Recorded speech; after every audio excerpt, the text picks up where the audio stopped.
नमस्कार, global Bharat TV आप देख रहे हैं। मैं हूं आपके साथ हिमांशु मिश्रा। क्या एक बार फिर से जम्मू कश्मीर में टारगेट किलिंग शुरू हो गई है? नई सरकार बने अभी हफ्ता भी नहीं बीता है और इस तरह की घटनाएं लगातार सामने आ रही हैं जो कि सवाल खड़े कर रही हैं। तमाम राजनेता भी इस पे सवाल खड़े कर रहे हैं।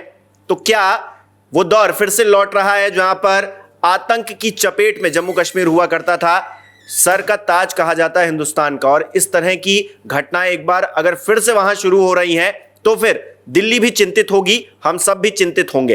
प्रकाश मेरे साथ मौजूद है। प्रकाश, किस तरह से देखा जाए इन घटनाओं को, ये जो हत्याएं हो रही हैं, बिहार के भी बहुत सारे लोग इन घटनाओं का शिकार हुए हैं और तमाम और लोग भी हैं जो हो रहे हैं, और इस तरह से और भी आगे होने की संभावना इसलिए दिख रही है क्योंकि ये लगातार होता जा रहा है। इससे पहले जो मजदूर की हत्या हुई थी वो भी बिहार का था। अभी भी कल रात की घटना जो है उसमें 3 लोग बिहार के हैं। अब देखिए, एक सीधी सी बात है, धारा 370 जब हटाया गया तो उसके एवज में बचाव में सरकार ने ये कहा कि एक तरह की खास आबादी चूंकि कश्मीर में रह रही है, इसीलिए उसको ये लगता है कि वो बड़े स्पेशल हैं और उनके लिए अलग संविधान, अलग कानून, अलग झंडा बड़ा ज़रूरी था। और इसी वजह से भारत से कश्मीर कभी ढंग से जुड़ ही नहीं सका, इसीलिए हमने धारा 370 हटाया। फिर सरकार का ये भी था कि भाई जो 90s के दौर में कश्मीरी पंडित अपना घर द्वार ज़मीन सब छोड़ के चले आए, उनके पुनर्वास की बात भी हुई। दूसरा ये भी बात हुआ कि कश्मीर को बाकी देश के अलग हिस्सों से आप अलग क्यों मानते हैं? अगर कोई बिहार से या उत्तर प्रदेश से कहीं भी जाकर के दिल्ली, मुंबई, बेंगलोर में जाके काम कर सकता है तो कश्मीर में भी जाके काम कर सकता है। ये चीज़ चूंकि सरकार की तरफ से प्रोत्साहित भी किया गया और एक तरह का डर भी चूंकि खत्म हुआ, क्योंकि पत्थरबाजी की घटना हो या आतंकवादी घटना हो, कश्मीर में भी और पूरे देश में तो खैर नहीं कहीं मिलता था, कश्मीर में होता था। लेकिन धारा 370 हटने के बाद पत्थरबाजी की घटना एकदम कम हो गई। तो देश में एक तरह का मैसेज भी गया कि भाई रोजगार के लिए आप कश्मीर भी जा सकते हैं। लोग जाने भी लगे। लेकिन वहाँ इस तरह की चीज़ों को बढ़ावा देने लगे। वहाँ जो कुछ छिटपुट घटनाएं हुई उसमें जो वहाँ का टेररिस्ट ऑर्गेनाइजेशन जो पाकिस्तान समर्थित कह लीजिए, या कश्मीर में वो ताकतें जो ISI और पाकिस्तान के इशारे पर काम करती हैं, उन लोगों ने एक तरह से उन टेररिस्ट ऑर्गेनाइजेशंस को काम दे दिया कि सरकार की जो ये मुहिम है कि कश्मीर में सब कुछ बड़ा अच्छा है, कश्मीर भी भारत के अलग हिस्सों जैसा है, अमन चैन है, कश्मीर में अमन चैन है, कश्मीर में भी कोई किधर से भी जाके अपना काम कर सकता है, रोजगार कर सकता है, ये जो सोच है इसको अलग करिए। कश्मीर स्पेशल दिखना चाहिए। कश्मीर आप आ रहे हैं कमाने के लिए, खाने के लिए, तो वहाँ के टेररिस्ट ऑर्गेनाइजेशंस को ये मंजूर नहीं है। ये वो लोग हैं हिमांशु जिन कश्मीरी पंडितों को अपना घर, अपना ज़मीन सब कुछ छोड़ के वहाँ से जाना पड़ा। वो ये डर कायम रखना चाहते हैं कि चाहे तुमको ये लगता है कि 370 हटने के बाद तुम वापस आ सकते हो, तो हम तुमको बता रहे हैं कि तुम नहीं आओगे वापस। और कश्मीरी पंडित भी निशाने पर हैं, मुख्यतः कश्मीरी पंडित निशाने पर हैं, और जो नॉन कश्मीरी वहाँ पर काम करने के नज़रिए से हैं, वो चाहे इंफ्रास्ट्रक्चर प्रोजेक्ट में हो, ये चाहे खेत में मजदूरी करता हो, छोटा बड़ा कोई भी हो, वो निशाने पर है। सरकारी नौकरी में काम करने वाले वो लोग जो बाहर के भी हैं और सरकारी नौकरी, जैसे मान लीजिए कोई फौज में है, सेना में काम कर रहा है, वो निशाने पर है। तो एक तरह से वो मुहिम जो आपको ये लग रहा था ना कि 370 हटा दिया, हम कश्मीर को थोड़ा जैम करेंगे बाकी हिंदुस्तान से, वैसे ही जैसे देश के बाकी अलग अलग राज्य हैं, वो जैमिंग में दिक्कत करना चाहते हैं वो। और एक और चीज़ हुई जो जिसको मैं बार बार कहता हूँ, 2024 के लोकसभा चुनाव से आपको जोड़ना ही पड़ेगा, क्योंकि ऐसी ताकतें जो आपको अलग अलग मोर्चों पर परेशान करने की कुव्वत रखती हैं, वो चाहे आर्थिक मोर्चा हो, वो चाहे सैन्य मोर्चा हो, किसी भी तरह से वो चाहती हैं कि आपको डिस्टर्ब किया जाए। और कश्मीर तो हमारी दुखती रग है। कश्मीर वो हिस्सा है जहां हम वाकई में बहुत इमोशनल है कश्मीर को लेकर, और वहां हम कमज़ोर पड़ते भी हैं।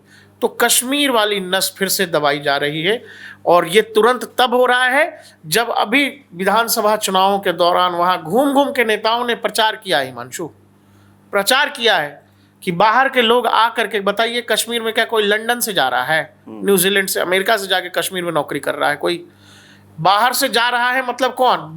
मतलब कश्मीर से जो बगल का है, कोई अगर जम्मू से भी जाके कश्मीर में काम कर रहा है तो वो बाहर ही बताया। इस देश के नेताओं ने बताया हिमांशु कि बाहर के लोग आ रहे हैं, आपका काम ले रहे हैं। अब तो सरकार बन गई है। वही मैं कह रहा हूँ कि छीन रहे, तो सरकार बन गई तो हो गया ना, शुरू तो हो गया। जो लोग ये बता रहे थे वहां के लोगों को कि आपका काम छीना जा रहा है, वो लोग अब सत्ता में आ गए हैं। और सत्ता में आते ही मैं इसको मात्र एक संयोग मानता हूं कि ऐसी क्या ताकत बढ़ गई कि अचानक से फिर से पिछले 2-4 दिन में हम लोगों ने 2 घटनाएं सुन ली। पहले वो मजदूर वाली घटना और फिर कल रात की घटना। तो आप ये समझो ना कि ये मैसेजिंग ही तो है, कहीं से कुछ तो ऐसा हो गया कि अचानक आपको ताकत मिल गई और आप ये कर रहे हो। नेताजी घूम घूम के कर रहे थे कि जो छोटे कामगार हैं, जो छोटा काम है, वो भी बाहर के लोग, आपका पैसा लपेट लपेट के बाहर के लोग आ रहे हैं और आपका पैसा, आपकी ज़मीन सब ले लेके जा रहे हैं। अच्छा, दिल्ली में लोकसभा चुनाव में जो सरकार थी वो कमज़ोर हुई, सीटें उनकी घटी, उनके पास बहुमत नहीं था। जोड़ तोड़ कर बहुमत तो है, प्रधानमंत्री भी वही हैं। दूसरी तरफ डेवलपमेंट जम्मू कश्मीर में हुई, चुनाव हुए, उमर अब्दुल्ला मुख्यमंत्री हैं और कश्मीर में उन्होंने ज़्यादातर सीटें जीती हैं। तो क्या एक मैसेज देने की कोशिश अब इन हत्याओं के जरिए हुई है? और अगर चीज़ें कंट्रोल में नहीं आई तो और भी आउट ऑफ कंट्रोल होंगी आने वाले वक्त में? देखो, तुमको एक सिंपल चीज़ बताता हूँ। जम्मू कश्मीर चुनावों से पहले क्या हुआ कि जम्मू रीजन में अचानक से आतंकी घटनाएं बढ़ गईं। जम्मू रीजन में निशाने पर वो हिस्से ज़्यादा थे जहाँ पर हिंदू बहुल आबादी ज़्यादा है। ठीक है, तुमको याद है ना, अचानक से लगातार जम्मू रीजन में होने लगा। ये कश्मीर वाले हिस्से में नहीं हो रहा था, आतंकी घटना हो रहे थे जम्मू रीजन में। वहाँ इसीलिए हो रहा था हिमांशु कि वहाँ की जो बहुसंख्यक आबादी है उसको एक तरह से डराया जा सके कि तुमको ये लग रहा है कि तुम यहाँ जम्मू में रह रहे हो, अलग रह रहे हो तो बच जाओगे, ऐसा नहीं है। और दूसरा, चूंकि चुनाव आ रहे थे, उनको पता है उन शक्तियों को कि एक तबका जो है किस लिहाज से वोट करता है। उसको पता है कि ये तो जाएंगे एक तरफ मार के चले आएंगे, दूसरा तबका जो ये सोच के कि कश्मीर वादी किधर वोट करेगा तो इसी आधार पर जम्मू भी तो तय करेगा कि हमको किधर वोट करना है। तो उसको मेंटली डिस्टर्ब कर दें, डरा दें कि आप अपने घर से वोट ही देना मत निकलो। तो आप कहाँ से जवाब दोगे कश्मीर वैली की वोटिंग का? वैसे भी कश्मीर में सीटें ज़्यादा है, जम्मू में सीटें कम है। आतंकवादी हमले इसीलिए लगातार होने लगे कि जम्मू की वोटिंग को किसी भी तरह से डिस्टर्ब किया जाए चुनावों को लेकर, कि एक जो पार्टी के पक्ष में माहौल बनेगा कि लोग अपने घर से ही ना निकले चुनाव को लेकर कि हमको वोट ही नहीं करना है। लेकिन आपने तुरंत देखा होगा एक आध हफ्ते बाद कि अचानक पाकिस्तान के बलूचिस्तान से खबर आने लगती है कि बलूचिस्तान में जो है BLA, Balochistan liberation army active हो जाती है। वहाँ पाकिस्तान आर्मी के जवान पर अटैक हो जाता है, 40-45 जवान हलाक हो जाते हैं। उसके बाद अचानक लगातार एक्शन होने लगता है बलूचिस्तान में, उधर से वीडियो भी आने लगते हैं कि हमको अलग कर दो, हटा दो। वो होता है और अचानक हमारे यहाँ जम्मू रीजन और कश्मीर में आतंकी हमले रुक जाते हैं और हमारे यहाँ चुनाव भी बड़े अच्छे से निपट जाता है। सरकार भले ही उमर अब्दुल्ला की है लेकिन उपराज्यपाल तो हैं, ऐसा तो नहीं है कि पूरी शक्ति है। अभी पूर्ण राज्य को लेकर उपराज्यपाल ने हालांकि मंजूरी दे दी, अब दिल्ली के हाथ में है, अमित शाह जी के हाथ में है कि वो क्या करते हैं आगे। लेकिन दिल्ली को भी तो पता है ना, दिल्ली के हाथ में भी तो शक्तियाँ हैं ना। ऐसा तो नहीं है कि उमर अब्दुल्ला के पास ही सारी चीज़ें, तो उनको इस चीज़ के लिए कि उनकी सरकार आ गई है तो भाई ये बढ़ गया है, कैसे, मतलब इसको कैसे हम बैलेंस करें? भाई ताकतवर तो हुए ही हैं वो लोग जिनका हमेशा से आप कहोगे कि बड़े क्रांतिकारी लोग हैं, बड़े राष्ट्रवादी लोग हैं और बड़ा देश के लिए सोचते हैं, ऐसा तो है नहीं। आज़ादी के बाद से उनका सियासी एक रहा है कि झुकाव तो रहा है, झुकाव रहा है, तरफ बिल्कुल खुलेआम रहा है। पाकिस्तान के साथ कबूतर उड़ाइए, पाकिस्तान के साथ बैठ के बिरयानी खाइए, ये सब वकालत वो परिवार करते रहे हैं। तो बात यही है हिमांशु, देखिए ये ठीक आप कह रहे हो कि अभी भी राज्यपाल के पास पावर है, केंद्र के पास पावर है, लेकिन एक सेंटिमेंट सेंस तो जाता ही है ना भाई। चुनाव हुए तो जो लोग जीत करके आए और जिन लोगों ने सालों तक पर्दे के पीछे एक तरह की विचारधारा कट्टरपंथियों को हवा दी, तो कट्टरपंथी कहाँ जाएंगे? उनको ये थोड़ी जाके कोई नेताजी बोलेंगे कि अरे अपना काम शुरू कर दो। बोलने की भी जरूरत नहीं है, वो हैं ताकतवर हमेशा से। और इन 5 सालों में जिस तरह से उनको दबा के रखा गया है 2019 के बाद, 370 हटने के बाद, तो अब तो सरकार आ गई तो अब तो सर उठाएंगे ही। पाकिस्तान ये चाहेगा ना कि आपने इतनी मजबूती से इलेक्शन करा लिए, वहाँ सरकार बना दी, आप दुनिया में ये मैसेज दे रहे हो कि हमने बड़ा डेमोक्रेटिकली सब कुछ कर लिया, कश्मीर में सब कुछ बड़ा अच्छा है, स्टैटिक है। वो चाहेगा ना कि उसको डिसबैलेंस करे, और डिसबैलेंस करने के दरमियान उसका बहुत सिंपल है। वो आप कह रहे हो बहुत बड़ी समस्या क्या है भाई, लोग बोलते नहीं है खुलेआम। कश्मीर की असल समस्या वहाँ की डेमोग्राफी है।